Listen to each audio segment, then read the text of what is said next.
Bonsoir à tous, bienvenue dans le Journal de l'Afrique. Voici les titres. Nous reviendrons sur cette polémique concernant la mort du joueur de football Albert Ebossé en Algérie. L'attaquant camerounais a-t-il été tué par un objet tranchant jeté des tribunes? C'est la thèse algérienne, ou passé à tabac dans les vestiaires. C'est ce qui ressort d'une contre-expertise réalisée au Cameroun. Le drame survenu il y a 4 mois a bouleversé tout un pays. Le reportage de Coraline Molinier dans un instant. Et puis un témoignage bouleversant à l'occasion de la Journée internationale des migrants. Après le vote de la réforme du droit d'asile cette semaine en France, une femme guinéenne battue par son conjoint raconte la douleur de la fuite et l'attente difficile d'un statut en France.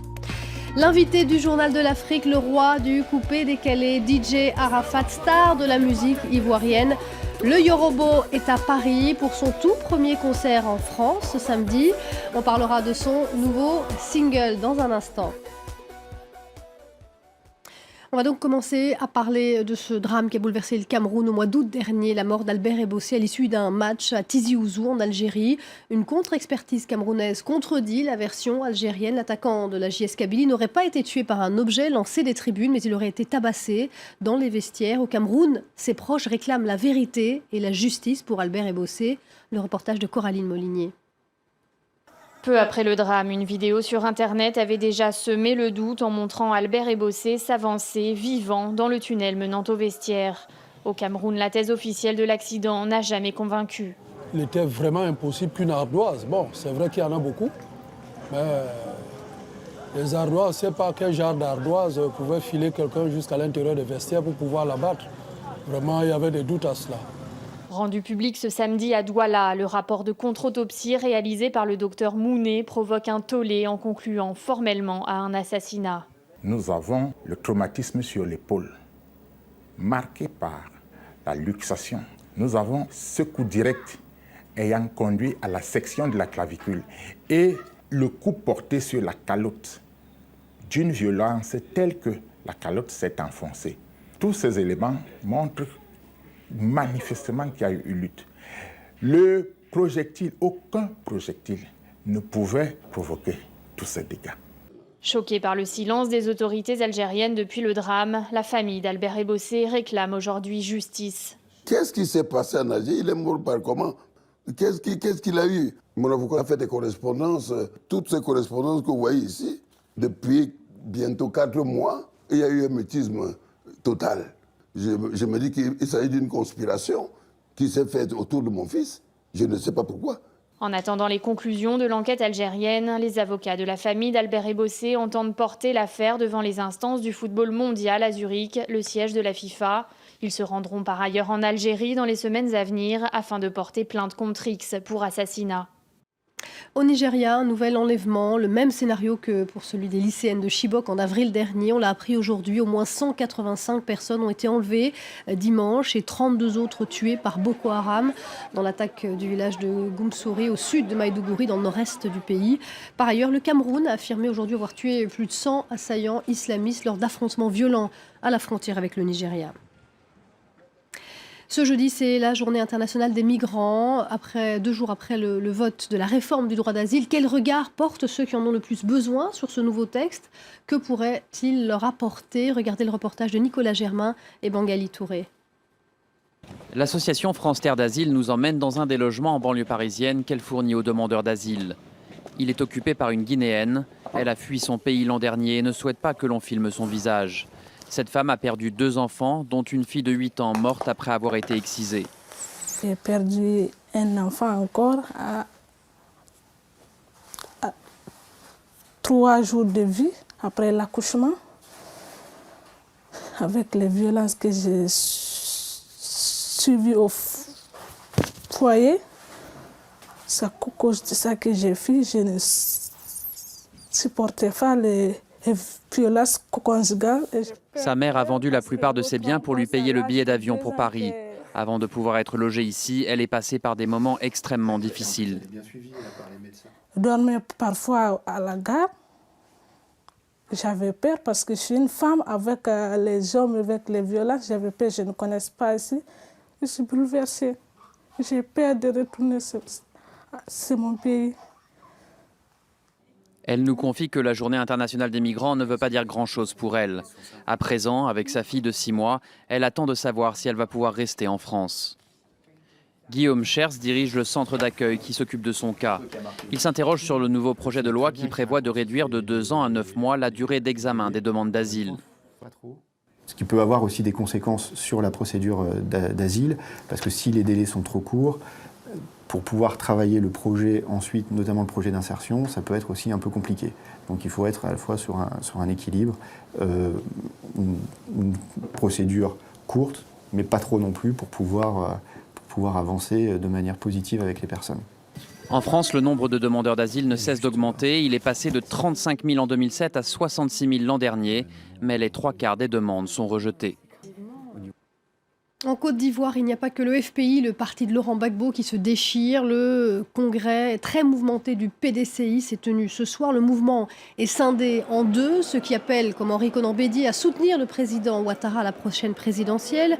Et puis les autres, à l'image de Kakabe, qui veulent que le PDCI ait son propre candidat. L'atmosphère, vous le voyez sur ces images, était très tendue, houleuse, électrique. On en est venu aux mains parfois. Et sans surprise, c'est le chef du mouvement, Henri Konan Bédié, qui l'a emporté. Il a réitéré son appel à soutenir le chef de l'État. Les sympathisants de l'autre camp ont été tout simplement sortis de la salle. Écoutez Henri Konan Bédié, suivi d'un frondeur. Les ambitions sont légitimes et doivent pouvoir s'exprimer. C'est la raison d'ailleurs pour laquelle une porte a été ouverte dans l'appel de Daougro pour permettre à ceux qui le veulent de se présenter à l'élection présidentielle, mais en leur propre nom. Monsieur Bédié crée un environnement malsain autour du PDCI-RDA par son marchandage honteux des résolutions de notre 12e congrès. Mais nous avons confiance que monsieur Bédié sera vaincu. Tous ceux que monsieur Bédié ont combattu en Côte d'Ivoire l'ont vaincu. Et des propos recueillis par Anna Sylvestre-Trainer et Arnaud Froger à Abidjan. Et notre invité ce soir est ivoirien lui aussi.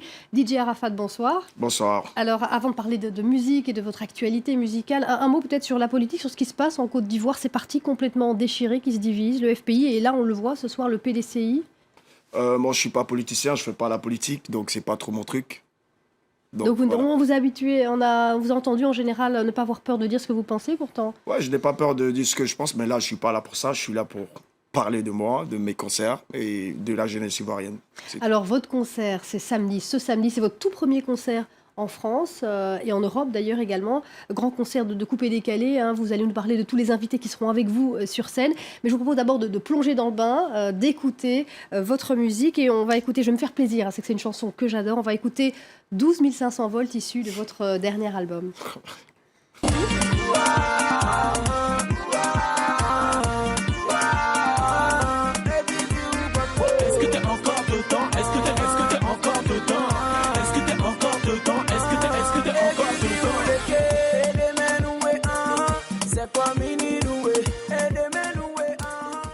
DJ Arafat donc sur scène ce samedi au Doc Pullman.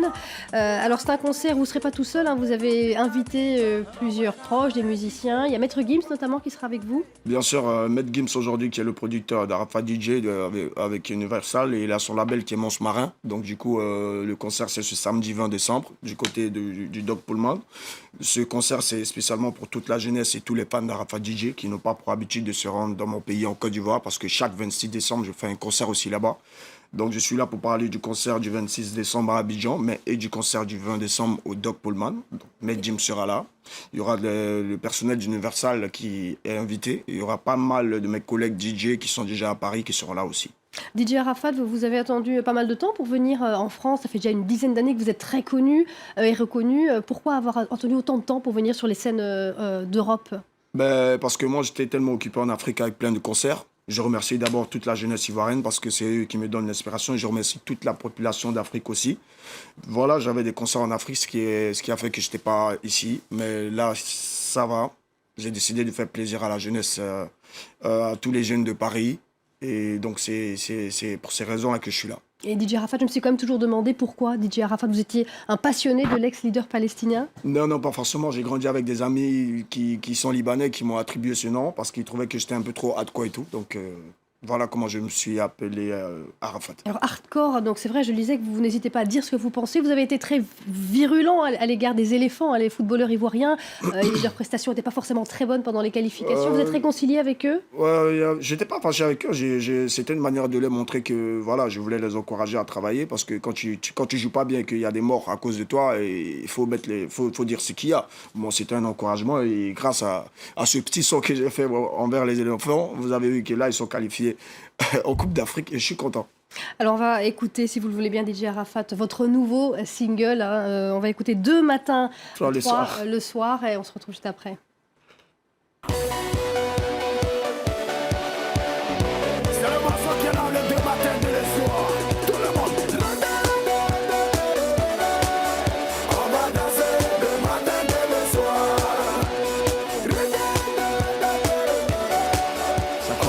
C'est ça? Voilà, DJ Arafat qui était notre invité du Journal de l'Afrique. Merci beaucoup. Je rappelle que vous êtes en concert au Doc Pullman ce samedi en région parisienne. Merci d'avoir suivi le Journal de l'Afrique. Restez avec nous dans un instant. La suite de l'information sur France 24.